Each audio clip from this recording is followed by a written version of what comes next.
Yo, what's going on, buddy? This is Don't Talk Sports. My name is Dylan. Real quick before I go any further, as you can hear by my voice is a little bit raspy from coughing a lot the past couple of days from being sick, so that's why my voice is going to sound like this. But going forward, as you can see by the title of today's video, we're going to be talking about Klay Thompson and if this is possibly going to be the end of his NBA career. Now, why do I say that? In the most previous playoff game that he had, in the play-in tournament game that they had against the Sacramento Kings, he shot 0 for 10 in the playoff game. 0 for 10 for his total field goals, 0-6 from 3. And after that game, people started to speculate about, like, Klay Thompson, you gotta go. This was even Warriors fans that were coming out all over all social media pages and pretty much saying, Klay Thompson, I'm sorry, I love you, you've given us a lot of fun, you've given us 4 championships, but you gotta go now. And there's even been executives that have come out saying that Klay Thompson might be done in Golden State, and the big question now is he just completely done from the NBA and he's gonna be just gone from the NBA, or is he just done in Golden State, but could he go somewhere else? So what I wanted to do in this video is I kind of want to talk about where could he actually go if he were to go to another NBA franchise. Could he go somewhere else, and where could he go?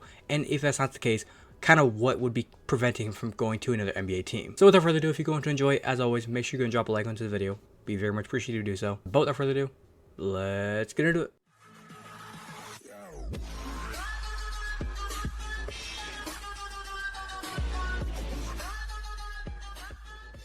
Okay, first up, what I wanted to do is I have this website here, spottrack.com. It kind of has all the salary caps for NBA teams. I'll put a link to this website down in the description. But as you can see here, we have all the Golden State Warriors kind of salary cap and everything for the 2024-2025 season upcoming. And you can see all the players that are here. Obviously, Klay Thompson is not on here because he is obviously a free agent now. You can see the amount of money that everybody's being paid. Steph Curry, Chris Paul, could he come back next season? That remains to be seen. Andrew Wiggins, Draymond Green, they got signed their big-time contracts this past season, I believe. But as you can see right here, we have every single salary cap for every single NBA team. You can kind of go down the list, and you can see right here, something that people are going to question about is like, oh, is the Golden State Warriors over the cap space? Every team in the NBA is over the cap space. That's something that I think people need to realize. Every team's hell. The number one, the team, the Charlotte Hornets, have $6 million only in dead cap hit. And if you go the whole entire way down, Golden State Warriors, they are the second most team with money over the cap space with $108 million.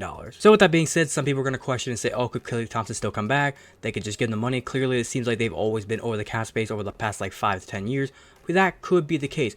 But a recent report that just came out from, I believe, the Golden State Warriors owner has said that he wants to get out of luxury tax. Yeah, as you can see right here, this goes back to February 15th, where the Golden State Warriors basically owner Joe Lacob basically just said he wants out of the luxury tax. It says here they paid roughly $350 million in combined player salaries and luxury taxes last season. That figure is projected to be even higher this season. Those numbers represent by far the most expensive rosters in NBA history. Warriors management has willingly paid those enormous tax bills for the sake of fielding championship caliber rosters. But last season, Golden State was estimated in the eliminated in the second round of the postseason.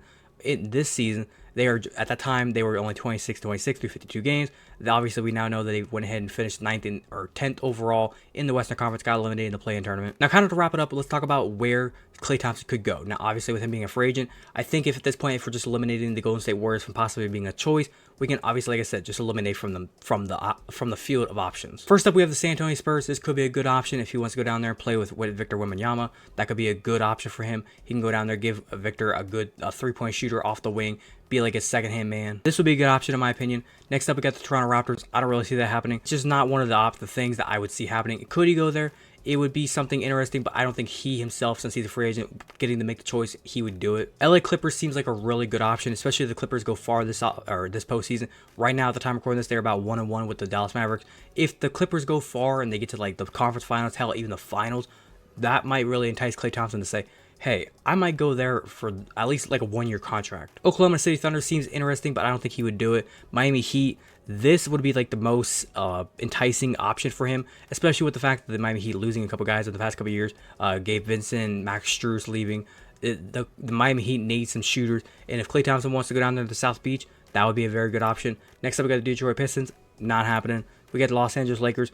It's been rumored in the past couple years about him possibly going and join the Lakers, but I think with him and the whole beef that he's got on with LeBron James, and I don't really mean like beef, but I mean like there's like a tension, I guess you could say, going on there. So I don't really know if that would happen. Next up, we got 76ers. Again, I don't really see this one happening, but if it happened, I wouldn't be shocked. We got the Dallas Mavericks. I don't see this happening because I think he's got a little bit of like a rivalry with Luka Doncic. And then we got early Atlanta Magic. I don't see it happening.